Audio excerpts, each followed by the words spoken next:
My Hero Academia Season 4. Wow. That's all I have to say. Wow. It was very well done. The ending was spectacular, to say the least. They, just like Season 3, they packed Season 4 with so much, especially in the first half of it. The first 15 or so episodes. It was pretty insane. The villain of this arc, or season, actually, Overhaul, I believe his name is, or his villain name. He can literally dismantle people and then remantle them. I can't remember. It was insane. He can explode people, but then put them back together without killing them, if he wants. Or just let them die. It's pretty wild of an ability, but pretty cool. He wears like a gas masky thing. But really, episode 1 kicked off with this... What the gimmick with My Hero Academia I've noticed is every time a new season starts in episode 1, they find a way to show off the students. Tell us their names, again, tell us their superhero names, tell us their quirks. And I appreciate that. For a 30-year-old man like myself with a memory worsening and worsening with every passing year, it is nice to be continuously reminded who the characters are. Name, superhero name, and quirk. Loving it. Not a problem at all, honestly, and it's almost exciting. Every time I start a new season now, I look forward to what new ways they're going to do to show off every quirk from Class 1A. But I believe the first episode, it was kind of a gimmicky episode with this journalist who had a quirk where he's basically, I think we don't find out till the end of the episode, but he's a journalist. He's got a camera ability, which is kind of ridiculous, but it's nothing we haven't really. It's not more ridiculous than anything we've seen before. I'm not even sure. I haven't read the manga. I'm only watching the anime at this point, but I probably will read the manga eventually. But it really felt like a filler episode. Like, I wouldn't be surprised if this isn't in the manga. Because episode 2, we get right into the mix of things. Right into the main meat of the story. But yeah, episode 1 was fun. The journalist gimmick, where he's going to capture some pictures, try to figure out who's going to be All Might's replacement type gimmick. I mean, they're still dealing with All Might's retirement, and it's not easy, and it's understandable. And what I really love is they cover all their bases in this show. Like, when something happens and you think, why don't they just do this? I have no examples, but you have that back of your mind feeling like, oh, I'm going to put a hole through this plot. They could just do X and solve the whole problem. They usually discuss, oh, we can't do that because it puts people in danger. Or they explain, they almost catch you before you even have the thought of, why don't they just do this? Or why doesn't this person just do that? It's pretty interesting. But okay, so then episode 2, Overhaul, tricks twice of the League of Villains, of bringing him to the League of Villains to talk to them. He wants them to basically work under his thumb as he's like a leader of another villain type gang, like a mafia, a Japanese mafia type gimmick going on here. But he, of course, Tomura's not going to turn on them. A guy with the hands all over his body. He's not going to join.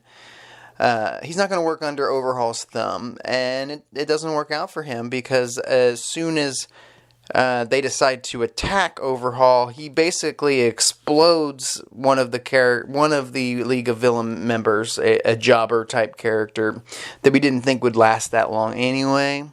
But it was pretty interesting just to see someone get murdered almost immediately off the bat in episode 2.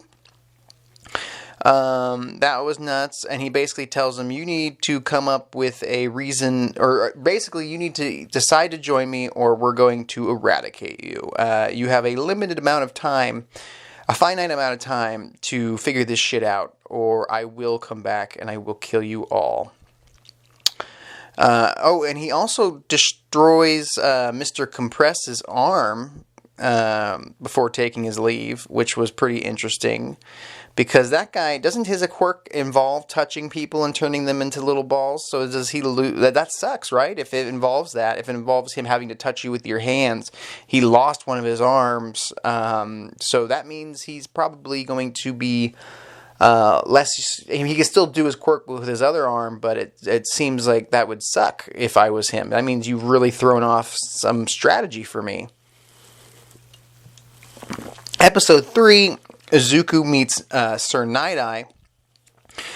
This was a whole cool gimmick. Sir Night-Eye is All Might's former sidekick, basically. He's got a really cool quirk where he can like see into the future if he looks into people's eyes or something. I believe he might have to touch them as well, but he can see into the future, look into their eyes. He also had a gimmick which they really didn't pay off too well. They said that he really liked to laugh and he liked jokes. It really reminded me of King Kai from Dragon Ball, because the only way that Goku or Yamcha, Tien, vice versa, everyone, Piccolo, the only real reason King Kai would train them, the only stipulation actually was you'd have to make him laugh.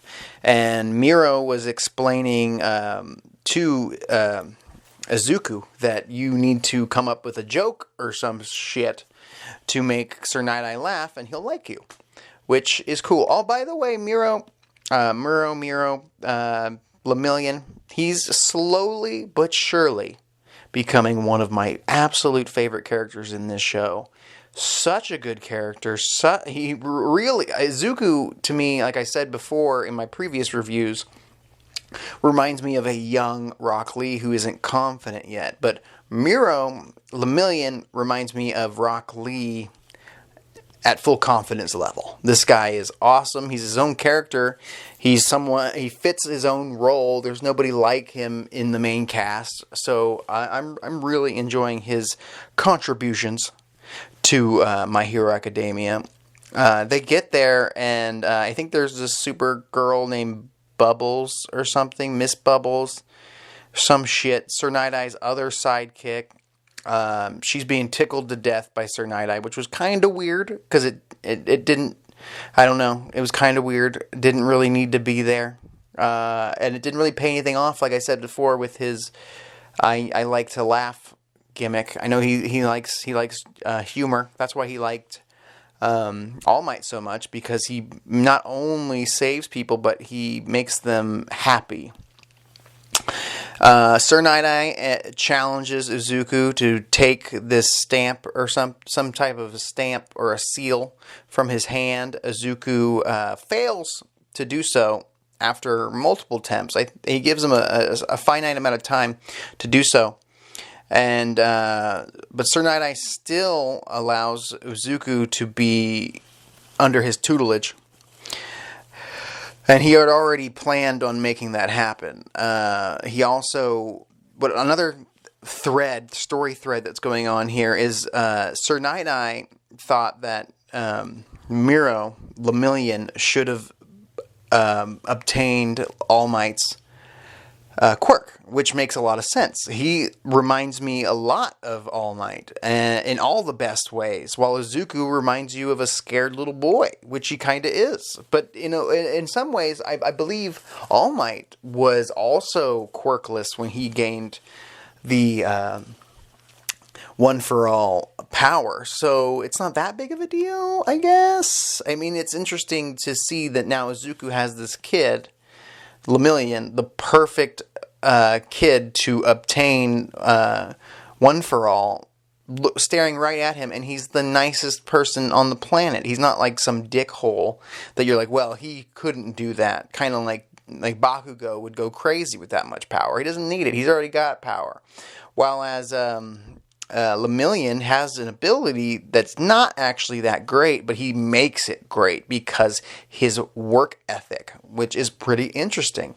And Night Eye and All Might had a falling out because he found out, mostly because he found out Izuku, he wanted this random kid who, other than trying to save Bakugo from a slime monster, hasn't done anything to prove that he could be the successor to the great All Might.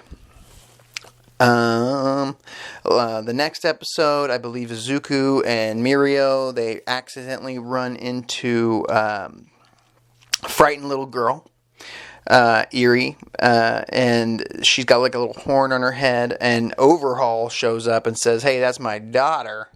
Back up." They both were actually scouting, like doing some hero work, didn't expect to run into the dude, and didn't know what to do. Basically, Lemillion was telling Deku, "You need to back off. This dude's very dangerous. We're still trying to get info on the guy, so we can't act right now. We can't save this little girl who's crying and in so much pain you could just tell." And she goes willingly with Overhaul because she doesn't want anybody to get hurt. Pretty sad story, I'll tell you that. The following episode was dope because what I really like about this show is they'll take breaks, small breaks in between big moments to focus the spotlight on other heroes, not just Deku, not just All Might. Not even just Bakugo and Shoto. They took an episode to progress Red Riot, who is also under tutelage of Fat Gum. I can't remember. Yeah, and they go on a patrol together as well. And Red Riot ends up fighting some kid who has a quirk enhancing drug that he can make little knives out of his body, but it makes super knives out of his body, shooting all over the place. And Red Riot has to figure out how to fucking save the day, even though he doesn't know if he can get hard enough to handle this villain. And guess what? He gets plenty hard enough, and he basically develops a transformation, which I didn't expect. A really cool transformation where he goes full on, hard on, and he looks almost monstrous when he goes into this form. And he saves the day. He saves these people, these pedestrians that were in the way of danger. Him and Fat Gum save these people. I think he got this. What do you want to call it? This tutelage under Fat Gum because of Sun Eater of the Big Three. He was like, "Please introduce me to your mentor, dude," and that's what happened. It was pretty interesting. And Pro Hero Fat Gum is pretty interesting as well. Kind of reminds me of Choji from Naruto, where he can use his ability to a point. He can use the fat in his body to increase power in his punches or kicks or whatnot. But by the end, if he uses all his ability, he gets skinny and handsome. Kind of like Choji. Later, they gather all the students who are currently on, who are under tutelage under Pro Heroes right now, because now they're all able to work as pros because they passed that test in Season 3 where they have their provisional licenses. So Aravity, Froppy, Red Riot, Deku, am I missing somebody? Lemillion, Sun Eater, Chick from the Big Three that I can't remember her name. They're all there along with a handful of pro heroes. They're getting ready to go take down this Japanese mafia, Overhaul's crew. And they basically they do a whole episode planning how to take them down.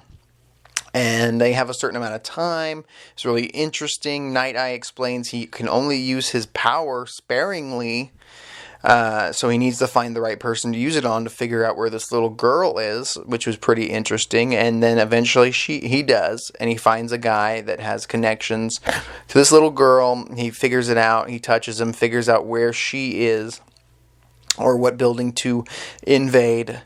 The crew all basically invade this hideout, or I'm not even sure it's a hideout because I think they just knew this gang lives here. It was pretty cool. Almost right off the bat, fighting starts to begin with gang members. There's this lady who can turn into an effing dragon, who is the mentor of Aravity and Froppy, and she takes him on along with them. The crew heads on forward. Red Riot has to fight. Red Riot and Fat Gum get separated from the group at some point, and they have to fight. It's really cool because they divide all the people who are in this raid, this police raid of heroes and policemen, and they have to figure shit out because there's a villain who takes another drug to increase his ability. By the way, Eerie, whatever her damn name is, little girl with little horn, Eerie, she has an ability of speeding up, like taking people's quirks away, basically, or taking people back to nothingness, or making them really old. I'm assuming that's what I got from it. It seemed like she can go both ways. But they're using her blood basically to make these bullets that can enhance people's quirks, and then also bullets that can destroy quirks temporarily and permanently. Because earlier, at one point, Sun Eater got hit by a temporary bullet, and it took his quirk away for about a day. It's very interesting, but the effed up part is Overhaul is literally taking the pieces from her, then destroying her, and then putting her back together again and restarting from scratch, and just slowly working on this little girl painfully in the worst possible way you can imagine. But yeah, like I said, there's a villain. He takes over this building, and he can go into the walls, control different parts. It's really crazy. He divides up the heroes. Red Riot and Fat Gum end up fighting some of their villains. It was really dope seeing Red Riot step up along with Fat Gum against a dude that can produce shields, and another villain who was just basically a brawler. And he just wanted to find a good fight. This dude did not want to really be a villain, from what I can tell. He was forced to be a villain because he got his ass kicked by Overhaul at one point. But he just wanted to find a good fight. He wants to find a fight to the death. And him and Fat Gum go at it. And it ends up being essentially a draw. And he earns his respect. It was pretty interesting. There's another pro hero with them named Lock, that ends up getting stabbed in the back. I thought, man, people are getting their asses handed to them right now in this brawl, in this raid. It almost feels like somebody needs to die. The tension was real, people. Season 4's tension was more than I could imagine. I think in Season 2... I believe, where Ida almost gets killed by Stain, is the last time I remember thinking, man, I feel like Ida might need to die right now. At some point during this whole division, Mirio, who can phase through walls and barriers, decides to go head first, straight ahead, to try and take down Overhaul, while the rest of the crew try to catch up, which was insane. Mirio ends up fighting Overhaul's henchmen and Overhaul by himself to save this girl, which was insane.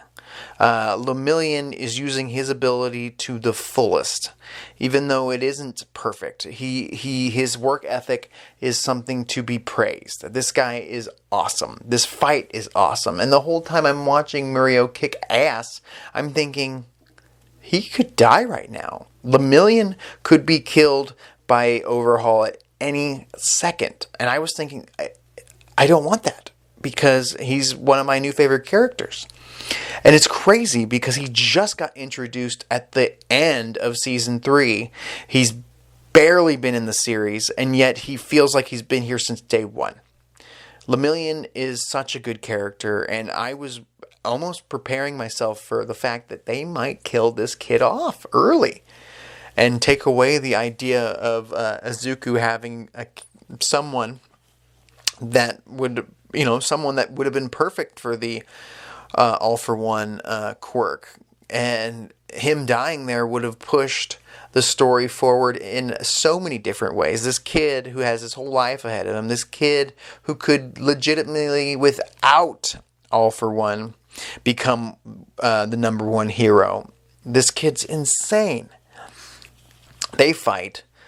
Lock gets stabbed in the back at some point by one of the League of Villain members. What's her face? The chick who can transform. Twice is there. Shit's going down. At some point they capture Eraserhead because he keeps erasing quirks. Sun Eater, before all of this, has a fight with like 3 different villains, which was insane. I'm really enjoying the Sun Eater character as well. This kid, I love the idea that he's basically got social anxiety. It's very relatable. I've been there, done that. I know the feeling of having the spotlight on you. He's funny in some ways. He's badass in some ways. His ability of whatever he eats becomes, he can turn into animal parts on his real body. That's pretty sick. I even thought that kid could die. I felt that there was going to be a major death here, and it needed to be. Honestly, if there wasn't a major death during this part of the story, I was going to be kind of frustrated because there was a lot of villains and a lot of pros and a lot of crazy shit happening. It almost felt like it was impossible to walk away unscathed. By the way, is the Genist dead? Now that I think of it, I mean, he got his ass kicked a while last season, but regardless.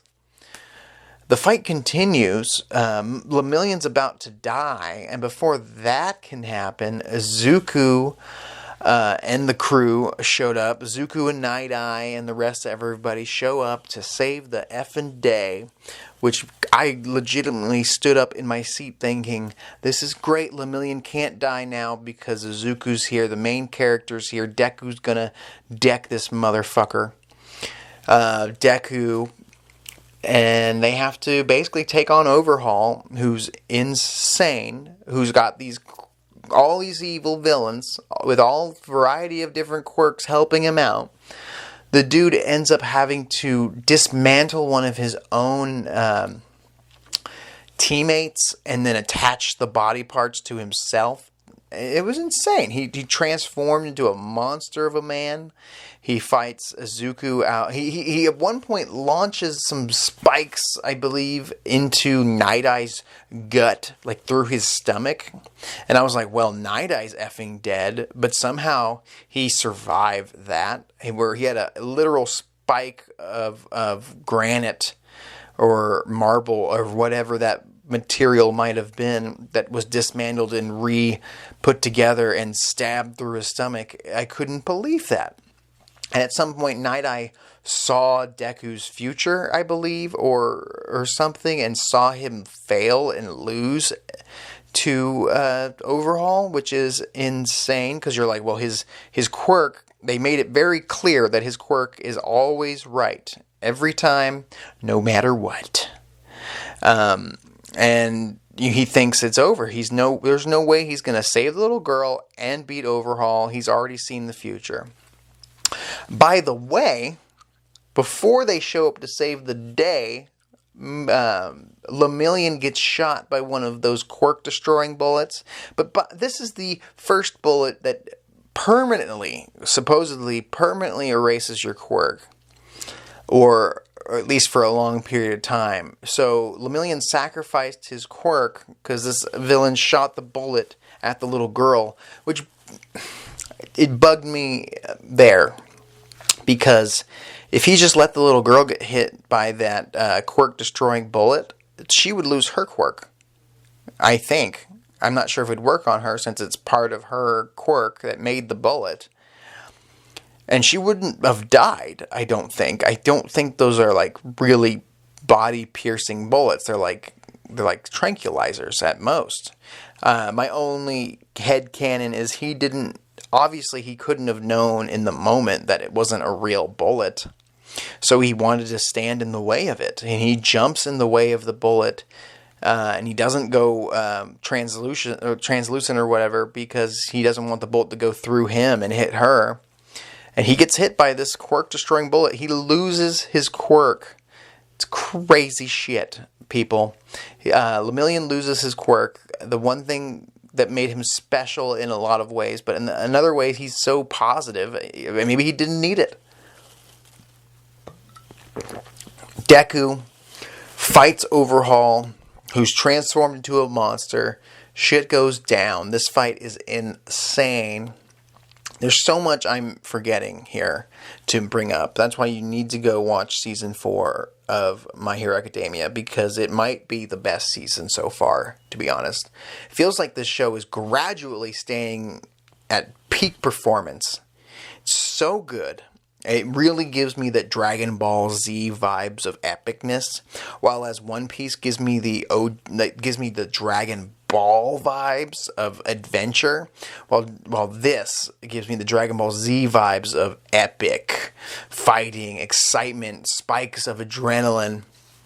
It's insane. I'm having so much fun with this so far, and this is just the first half of this season. Deku ends up finding a way to beat Overhaul, despite of Night High's prediction or vision.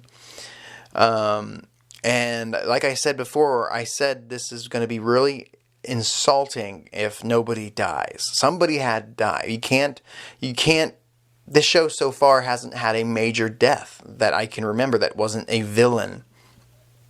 Barely any villains have really died yet that weren't important to the story. Night Eye ends up dying in the hospital due to having 2 intense injuries, which made me sad, because Night Eye was a cool mentor, but we barely knew the dude really on screen. But at least it was a death. I do think Lemillion's death, even though he's one of my favorite characters right now, would have been even more impactful. And maybe they're saving something like that for down the line. I feel like one of these kids are going to have to go at some point. But Night Eye made the ultimate sacrifice. He went down. He got to talk to All Might before his death. He got to see Lemillion's future, and he mentioned that you're going to be one of the greatest heroes of all time. Does that mean Lemillion's going to get fixed? Is he going to get new powers? Is he going to get his powers back? There's a point where Deku offers to give Lemillion his quirk, give him the all-for-one power, one-for-all power, and he says, no, I wouldn't want your quirk even if you could give it to me, because it just doesn't feel right. I don't want to take your quirk from you like they took my quirk from me. I will figure this out, and if I don't, I'll be fine. I had a great gimmick, and plus Night Eye said I'm going to be great. I don't need your quirk. So there's that. I have a feeling we're going to see. I don't think they'll kill him. They already really dangled that in front of us, but I think they're going to give him his power back at some point, and they're going to make him as badass as possible down the line. One thing I think I forgot to mention during the fight, Deku ends up having the little girl Eri on his back, who can continuously, she couldn't control her quirk, and it keeps rewinding people, so he was able to use 100% of One For All the whole fight to beat Overhaul, because she kept regenerating his bones and ligaments, which is insane. I even thought when they talked about that would have been interesting, because Deku already had some injuries that weren't able to be fully healed from the previous seasons, at least season 2 and 3. And they told him, your arms are pretty effed up, buddy, and you need to calm down. And that's why he developed the shoot style to use his legs. I thought it would have been interesting if she backtracked it so much that the scars on his arms were gone. That would have been a really cool way of retconning that injury, and it would have made sense story-wise. Maybe down the line she'll do that for him and fix in a lot of ways she could be a major healer if she can rewind time, at least rewind injuries. So yeah, they beat Overhaul and the gang. They save the little girl. Wonderful. Lemillion loses his power, and Night Eye is dead. All crazy shit, and all amazing. I believe from there they end up going to a more fun arc with the sports, not the sports festival, but like just a festival, I believe. It was a festival where they had to put on a rock show. They got to choose whatever they wanted to do, but Class 1A decided to do a rock show, which was cool and involved the other members of Class 1A who haven't had an opportunity to do anything this first half for most of this season. In this really cool rock show, head earphone jack lady, she ends up being the lead singer, sings wonderfully. One of my favorite parts was Bakugo showing how good he is at the drums. That was dope.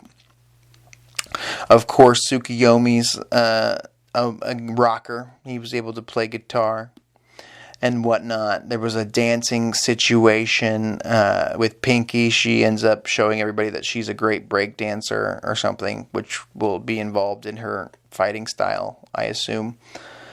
But she ends up training a bunch of the students that couldn't play instruments in a dance routine. The whole time that I'm watching this happy part of the story, I'm wondering, when is the ball going to drop? When is something bad going to happen? And really, nothing truly bad happened. They introduced a villain named Gentle Criminal, or Gentle, and La Brava, kind of a very Team Rocket-esque villain. And he was basically a YouTube villain, trying to become famous on YouTube. He was interesting. His quirk was cool. He can turn anything into elasticy, very bouncy gimmick. He basically, most of the time, he turned the air into bouncing circles that he can bounce off of. I thought he was cool. He was fun. I couldn't tell how old he was. I had to Google how old he was. I believe he's 31 and La Brava was 21. And she ended up being like a little person, because it kind of seemed weird, like she was like a little girl hanging out with this old man. But it turned out not so much. They only have like a 10-year age gap, which doesn't seem too bad. These two plan on basically devastating this festival to get some views on YouTube. Deku finds out about them. They get into a brawl the day of the festival. Oh, by the way, Deku ends up getting a new support item, these gloves, so he can shoot. He can do that finger flick thing he was doing back at the sports festival, but now at higher power, basically, without damaging his fingers or bones and whatnot. That was cool. This fight was very fun for what it was. You could tell that the idea, he wasn't a major villain. And he really wasn't much of a villain. In a lot of ways, he could have been a hero. And that's the first thing I thought. I was like, why didn't this guy... Because he doesn't seem to be wanting to hurt anybody. He just wants fame. And he wants a purpose. And I was like, why doesn't this guy become a hero? It doesn't make any sense. They explain that, people. They explain that he was trying to become a hero. And he kept failing the test. And then at some point, he saw somebody falling off a building or something and used his power, and it ended up being all bad. Hurt people, hurt a pro, and he ended up being expelled from being a hero. His family got torn apart by this one mistake he made. The dude has had some shit happen, and he was basically told you could never be a hero now, and suck it. And then he decided, I'm going to be a villain. Forget it. I am not going to be forgotten in history. I'm going to become a villain. And that was pretty cool, and it was pretty inspirational Him and Deku go at it to a point. It's really good fight. La Brava's got an ability where she can increase the power, the physical power of people she loves, which worked great as a duo. Eventually Deku takes him out, and he ends up getting caught and finds a way. He's trying to find a way to not let La Brava get put in jail. I'm hoping that maybe these two show up again at some point where they can be helpful to the pros. Maybe something will happen down the line. These two characters are pretty interesting. I'd be surprised if we never see them again. The festival, the rock show, goes off without a hitch. Yeah, that was cool. They Naval Laser fella can't stop twinkling. Ends up with Deku as a team. Ends up becoming a disco ball. The rock show is awesome. Earlier, I believe Naval Laser fella there was like an episode. It might have been a filler episode. Was like teasing that he might secretly be a villain because he was stalking Deku, but it turned out that he was just he admired him. But I thought, man, what if this dude ended up being a villain after all this stuff? Like, what if one of the Class 1A kids or Class 1B kids ended up being the son or daughter of a villain in the League of Villains at this whole time, being like a spy? And I was like, what if Naval Laser, freaking comedy character, turned out to be way more dangerous than he's ever shown to be? But turned out it was all bait and switch. He's actually just the same old character, and him and Deku just become closer friends. The final part of Season 4 of My Hero Academia was the big crescendo.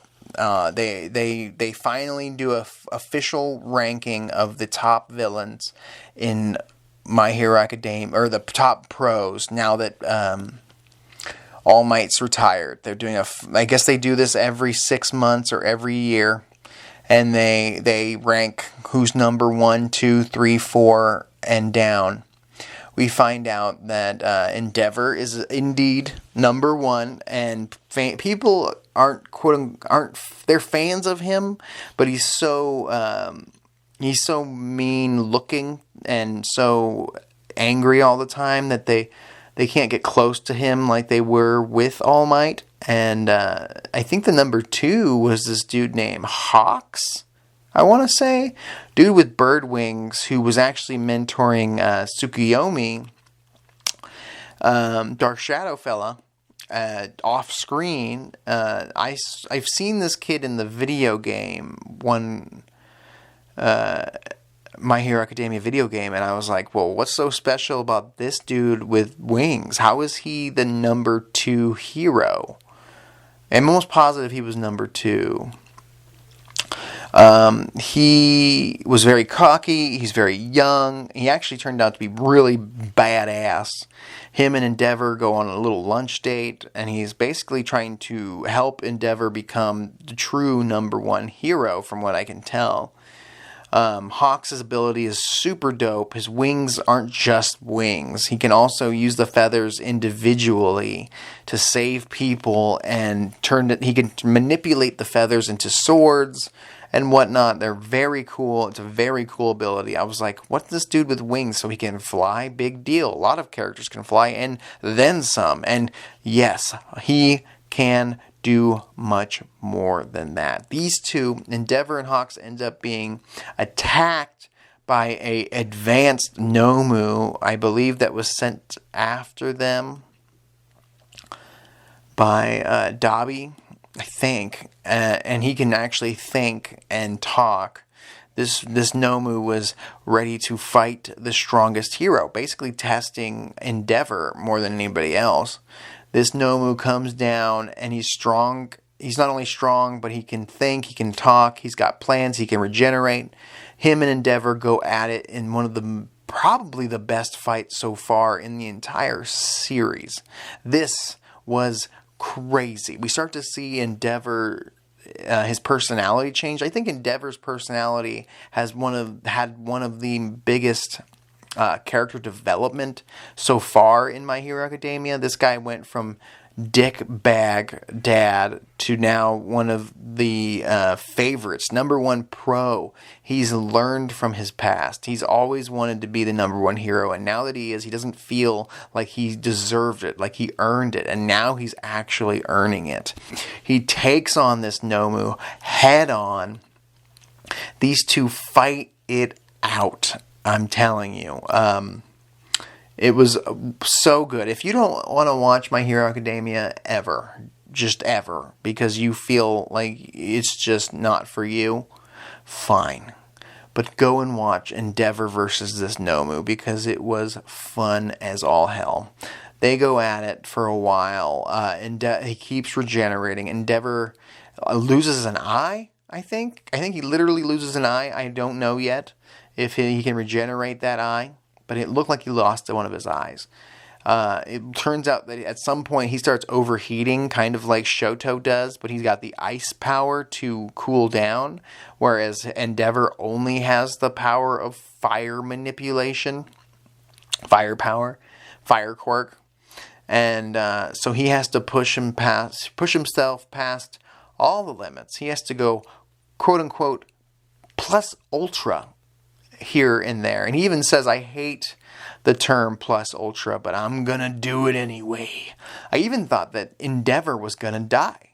I thought he was gonna make the ultimate sacrifice and kill this Nomu with a supernova explosion, kind of like Vegeta did against Majin Buu. It really made me feel like this was it.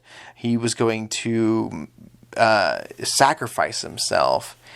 Even showed that his wife, who he put in a psych ward, who burned Shoto's eye, I'm not sure she loves him, but she definitely admires his willingness to never give up, no matter what, even if it's psychopathic.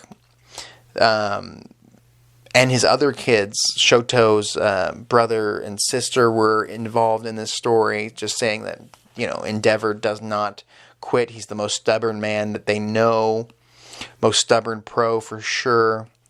But he ends up using Hawks as wings to get farther into the sky to basically go supernova and use everything he's got, overheats, kills the Nomu, survives, does the one arm in the air pose after defeating this Nomu. The fans go wild. It was like a professional wrestling match. And now he's officially the number one pro, while Class 1A and everybody watches this on TV.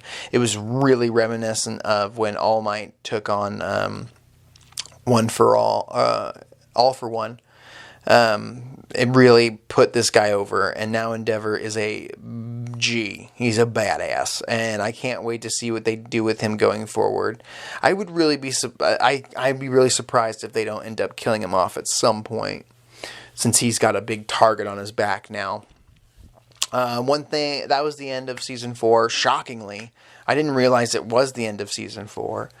I'm about to dip my toes into Season 5, which I don't think is over yet, at least in anime form. So that's exciting. But Season 4 was so good, and I gotta say, I think it might be my favorite season so far.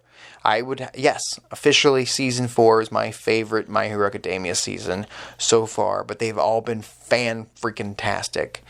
Watch the show. It's so good. One thing I know I forgot to mention was after they took Overhaul into custody, before they could reach the jail, the League of Villains end up taking out the cops that were watching him, or escorting him to jail, taking him out of the police van or whatever they had him all locked up in. They literally cut off his hands so he can't use his quirk anymore. What the fuck? That was so dark. They didn't kill him. They just took his quirk away and basically took the thing that made him special away, like he was doing to other people. And not only that, he's got no hands now. That's rough. And they took his bullets. I think they took his prototype bullets that destroy quirks. So the League of Villains are on point right now. And it was a badass scene of them walking away from the explosions and the fire. And they get away, which is surprising. Where you feel like with this this escorting squad, they sent one pro with them that could manipulate sand to protect this squad. I assume they're pretty dumb for not sending some other pros with them to fight or protect this villain, to get him into questioning so we can find out more about these bullets and whatnot. At least Overhaul's still alive. Maybe he can be involved in getting Lemillion his power back. I really hope that something happens where Lemillion either gets a new quirk or he gets his old quirk back. He's a really cool character. I can't praise him enough. Yep, that's it. This is my review of Season 4 of My Hero Academia. I am Mr. Morphetto. If you could please like, comment, and share this all over the social medias. And please subscribe to my YouTube page. It'll help me out oh so much. I'll talk to you later.